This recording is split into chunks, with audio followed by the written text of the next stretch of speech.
का ध्यान करने लगे।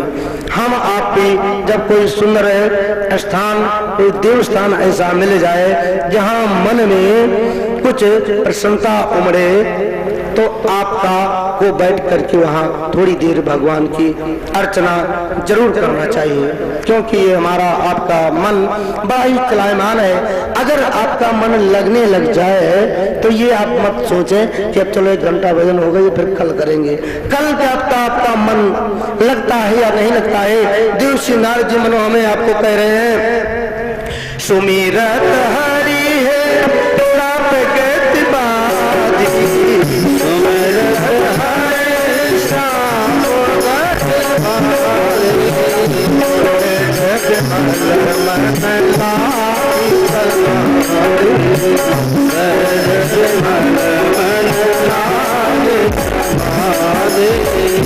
मुनि कट्टी की तो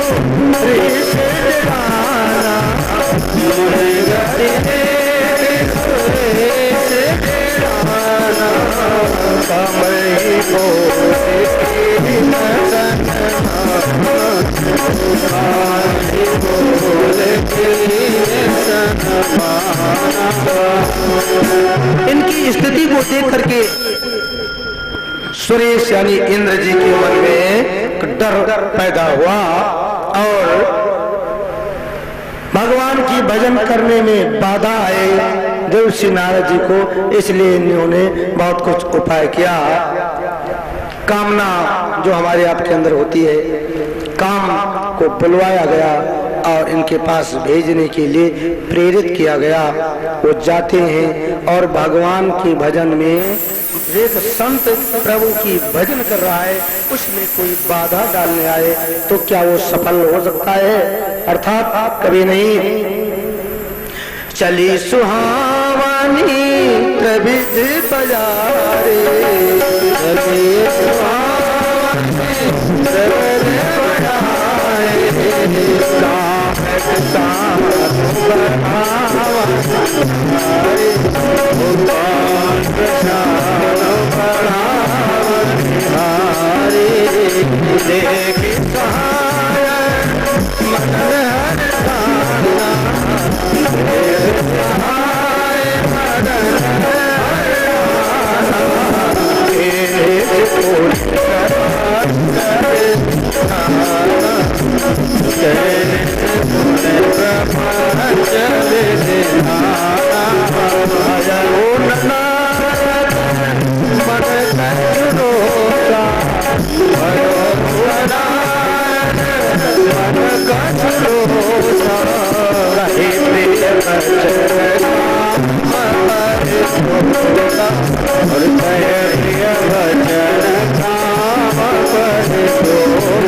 नारद जी ने बड़े प्रेम से उन्हें समझाया, भाई तुम क्यों परेशान हो रहे हो, क्या चाहते हो?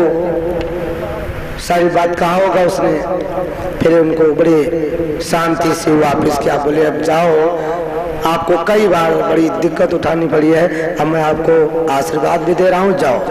देवश्री नारद जी ने उसको विदा किया। वो तो वापस आया। अब इधर मेरे प्रभु की इच्छा से देवश्री नारद जी के मन में भक्ति की अहम थोड़ा सा अंकुरित हुआ।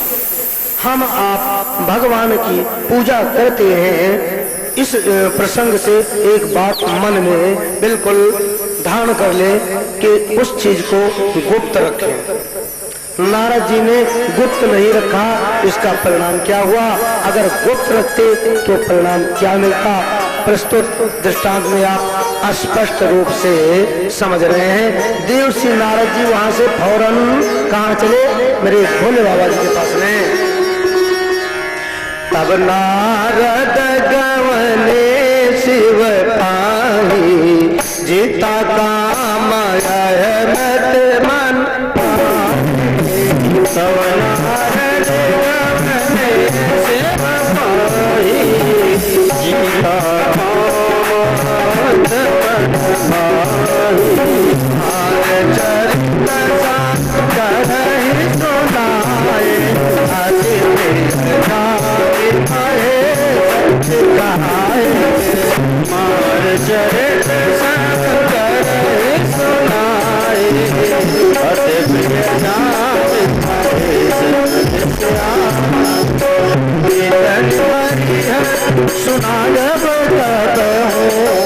जन हरी है तो राजा बता चले हो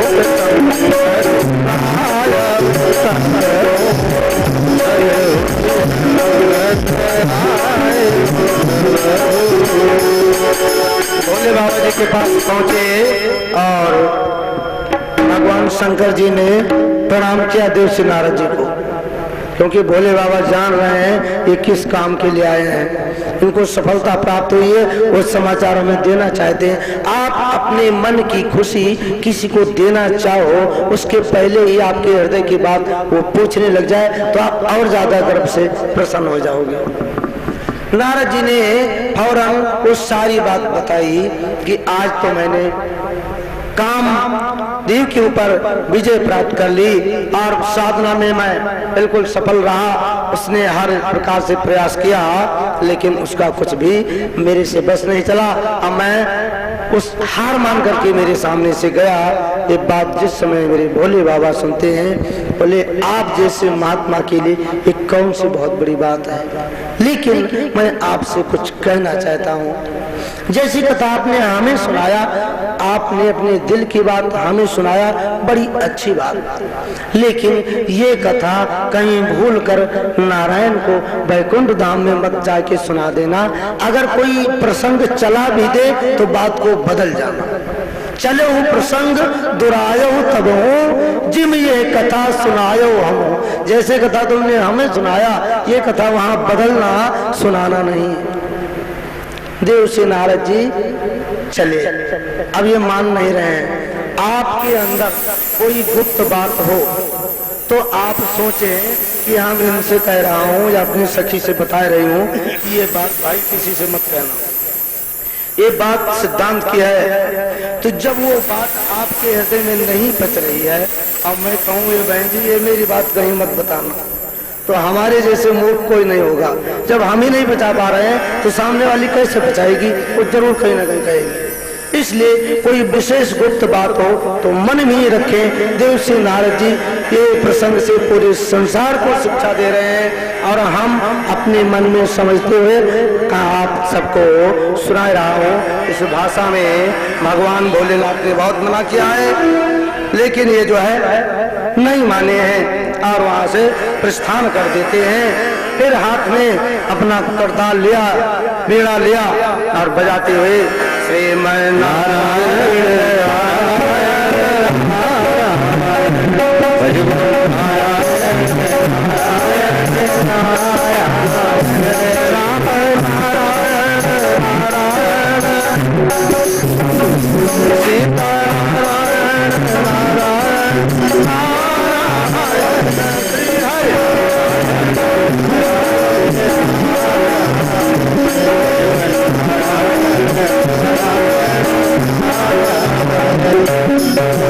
शंकर जी ने मना किया था और ये एक दो दिन भी नहीं चुप रहे, तुरंत का तुरंत पहुंच के बताने लग गए। ये मत समझो हमने कोई बात कहा तो ये बंदा छिपाएगा, अगर उसको रात में नींद आ भी गई तो कल ही वो बतला सकता है। इधर देवर्षि नारद जी कहाँ पहुंच रहे हैं? क्षीर से भुगवने मोने नाम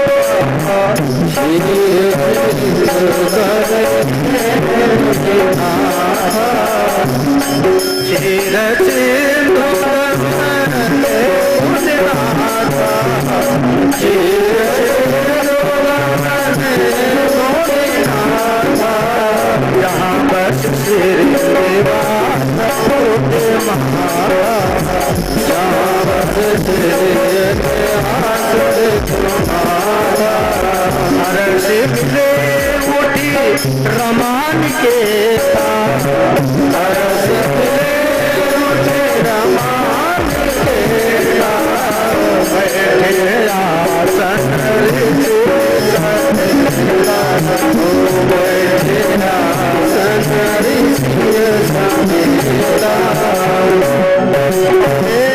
और पहुंचते ही मेरे नारायण अपने आसन से उठे और बोले मुनिराज जी बहुत दिन पे आपने कृपा किया है, आओ, और ला करके उनको आसन पर विराजमान किया। आपने आसन पर बैठा देने के बाद में ही हालचाल पूछना चाहिए। खड़े खड़े किसी से बात कोई विशेष पूछना हो तो ना पूछें, कोई से राम सामने चलते फिरते आप कर सकते हैं, लेकिन कोई सूचना लेनी है या देनी है, सुननी है, कुछ संदेशा कहना है तो किसी आसन पे या कहीं जगह नहीं मिले तो किसी पार्क में या कहीं पर बैठ जाएं, तब कहेंगे। तो जो बात आप कहना चाहेंगे वही कहेंगे, अन्यथा कई बार उस सूचना में कुछ मिलावट हो जाएगी, उसके मन में भ्रम हो जाएगा।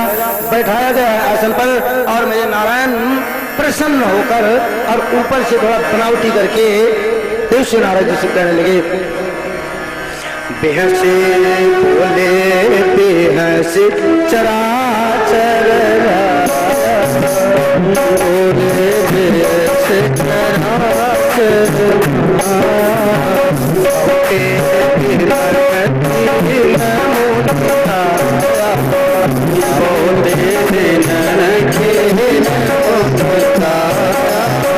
बोले अभी हज चराचर राया बोले बेहज चराचर राया बोले बिनन के हवा मुक्ताया बोले बिनन के मुक्ताया राम चरितना रथ सब आखे राम चरितना रथ सब आखे यह सब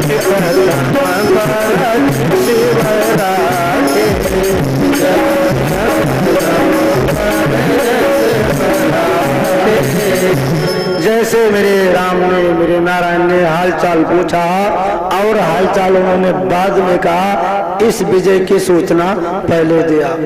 काम चरित नारद सब भाके यद्यपि बरज प्रथम शिव राखे। जिस काम को जिस बात को शंकर जी ने मना किया था उस बात को आज देव श्री नारद जी ने कहा। जो हमारे से श्रेष्ठ कोई बात हमें कहें और गोपनीय रखने के लिए कहें और हम नहीं मानेंगे तो परिणाम क्या होगा।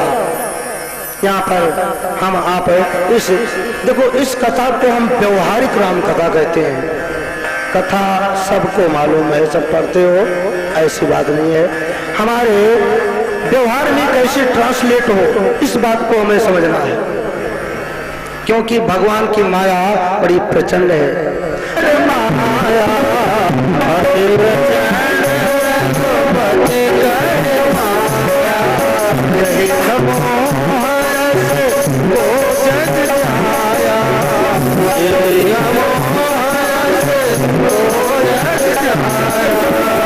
अति प्रचंड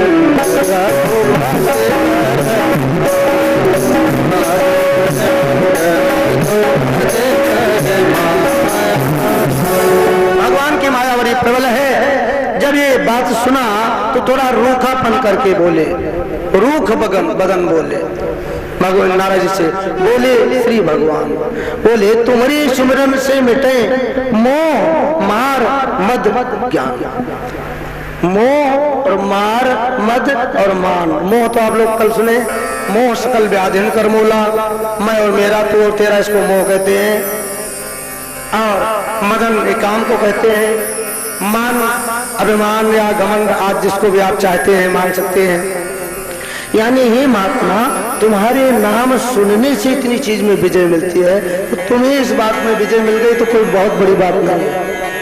आप एक पहलवान से लड़ जाओ और पहलवान को मार के गिरा दो और जिसके पास अपनी तारीफ सुनने जाओ वो कहे ये कौन सी बड़ी बात है, तो छोटा सा था, इसको तो बच्चा भी मार सकता था। तुम्हारे अंदर खुशी नहीं होगी। तो मेरे नारायण हृदय के अंदर अभिमान का अंकुर किसी भक्त के अंदर नहीं रखते हैं, क्योंकि उसका भला होता है अगर उसको पहले से दूर किया जाए।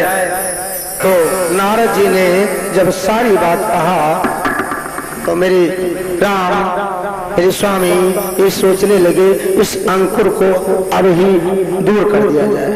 देव श्री नारद जी के हृदय में जो अंकुर उत्पन्न हुआ है इसको कैसे दूर करें, इसके लिए मेरे नारायण ने एक माया रची है। विश्व मोहिनी नाम की कुंवारी और शील निधि नाम के एक राजा एक नगर बनाकर तैयार किया है। बहुत ही सुंदर नगरी है जो ब्रह्मा जी की रचना से विचित्र है, जिसका निर्माण स्वयं नारायण करें। उस नगरी के लिए तो जितना कहा जाए उतना ही कम है। ऐसा नगर बनाया जिसके जो स्त्री पुरुष हैं कितनी सुंदर हैं, देखने में कितनी सुशील हैं। मेरे बाबा जी ने यहाँ कहा है, बसई नगर सुंदर नर नारी, बसई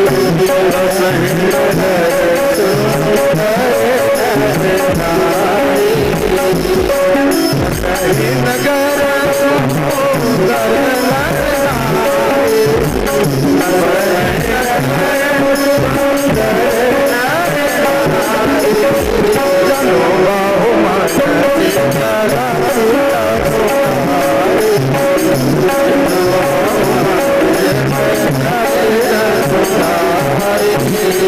जैसे कमल वैसे सुंदर होता है।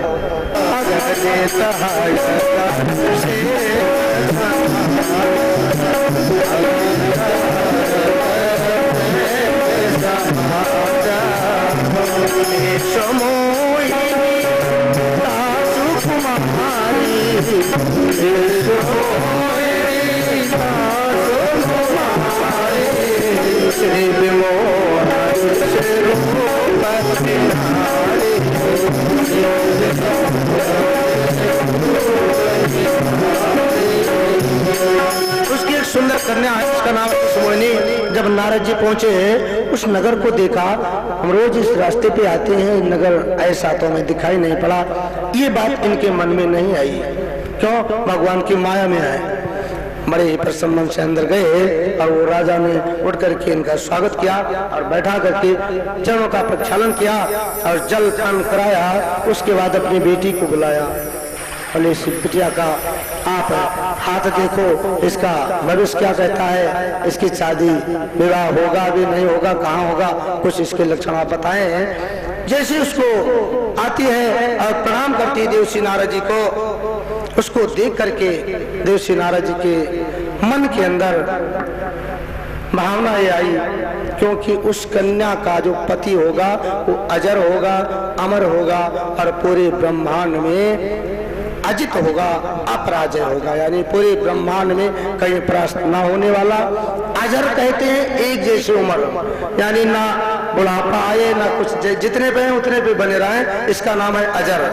हनुमान जी को सीता जी ने वरदान दिया था कि अजर अमर गुण निधि हो, जिस अवस्था में हो तुम ऐसे बने रहोगे, कभी तुम्हें ना वृद्धावस्था आएगी ना अंत समय आएगा।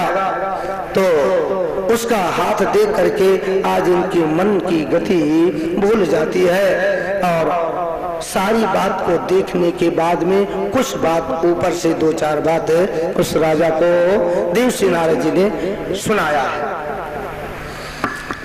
लक्षण सब पिचारी उड़े राखे,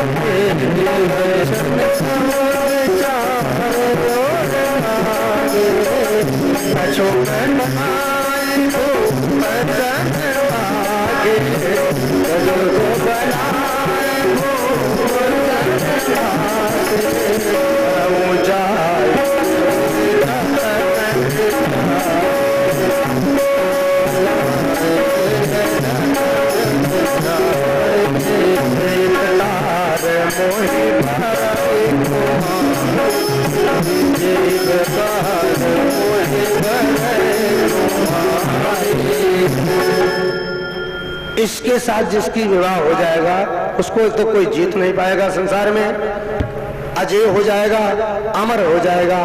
तो कैसे ये कन्या हमको मिल जाती तो मेरा भाग्य खुल जाता। देवर्षि नारद जी ने मन में विचार किया और उस समय जो माला का जाप करते थे उस जाप की विधि वहीं पर रुक गई। जप तप कछु न होयत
ऐसा मन में विचार किया कि अब हमसे कोई जब तक और हो नहीं सकता है। अगर ये कन्या मिल जाए तो समझो मैं सब कुछ मिल गया। झोली माला को उठाकर एक तरफ पटका और नारायण जी के पास में चलने का विचार बनाया। फिर कि इस संसार में विष्णु भगवान जी के समान कोई सुंदर नहीं है। अब इस समय हमें विशेष सुंदरता की जरूरत है। जिसको सुंदर स्वरूप चाहिए उस भक्त को विष्णु भगवान को सुंदर सुंदर पुष्प चढ़ाना चाहिए। अगले जन्म में अगर मनुष्य बनेगा तो बड़ा सुंदर स्वरूप होगा, ऐसा संकेत हमें मिलता है। भगवान को सुंदर जो पुष्प समर्पित करते हैं उन्हें सुंदर स्वरूप की प्राप्ति होती है। तो अब नारायण के समान कोई सुंदर है ही नहीं। अब मैं चल करके उनसे थोड़ी देर के लिए स्वरूप मांग लूं जिससे ये कन्या हमें मिल जाए। बहुविध विनय कीनते काला प्रगटो प्रभु कौतुकी कराला। जैसे अंदर विनय इनके भगवान के लिए चालू हुई तो भगवान इनके सामने वहीं पर प्रकट हो गए। सोचे कि अब ये बहुत परेशान है, ये हमारे बैकुंठ आने के बाद समय लगेगा, चल करके इनके मन का काम कर दूं। और नारायण जिस समय वहां आते हैं, देवश्री नारद जी ने कहा कि हे प्रभु अब वो जतन करो जिससे हमें वो कन्या प्राप्त हो जाए। बस हमारे मन में क्या है सब आप तो जानते ही हो, आपसे हम क्या छिपाएं। हे अवसर चाही परम शोभा रूप विशाल, यो बिलो गिरी जय कुमारे तब डाले जयमाल। जब हम सुंदर हो जाऊंगा तभी तो जयमाला मेरे गले में पड़ेगा। ऐसा मन में विचार करके देवश्री नारद जी भगवान के पास पहुंच रहे हैं और कह रहे हैं हरिसन मांगू सुंदर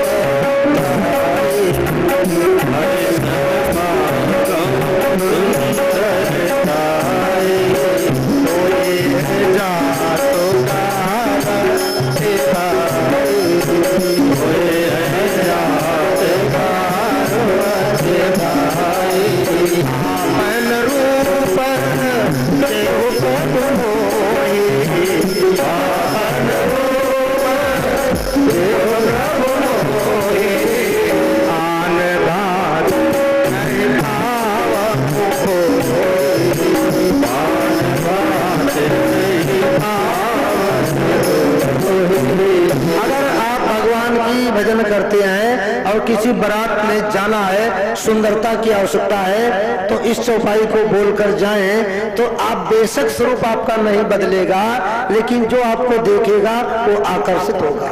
ये मंत्र है रामायण में, प्रत्येक चौपाई मंत्र है।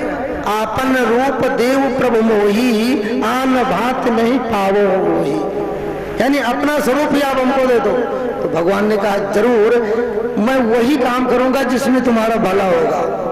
आगे तुम्हारा नुकसान हो वो काम मैं तो कर ही नहीं सकता हूँ। मेरे ठाकुर ने कहा कभी भी हम भगवान से एक चीज ना मांगे कि आप हमको स्वरूप दो या पुत्र दो या हमारी नौकरी लगे। केवल भक्ति श्रद्धा पूर्वक करते रहे तो जो वस्तु का अभाव होगा मेरे ठाकुर सब चीज परिपूर्ण करेंगे, क्योंकि परिपूर्णतम परमात्मा। पूर्णमदः पूर्णमिदं पूर्णात् पूर्णमुदच्यते पूर्णस्य पूर्णमादाय पूर्णमेवावशिष्यते। किसी ने कहा कि जब आप कोई भक्त भगवान को पुकारता है तो जब यहाँ आ जाते हैं तो क्या बैकुंठ खाली रहता होगा?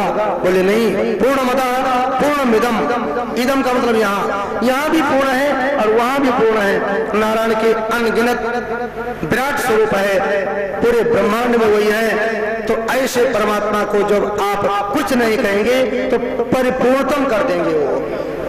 इस दृष्टांत से हमें अपने जीवन में ये उतारना है। तो जब ये स्वरूप मांगा तो मेरे नारायण ने मुस्कुराया और कहने लगे कि देखो मैंने जो माया छोड़ी है इनके ऊपर, कितना ये घूम रहे हैं। एक संत है शादी चक्कर में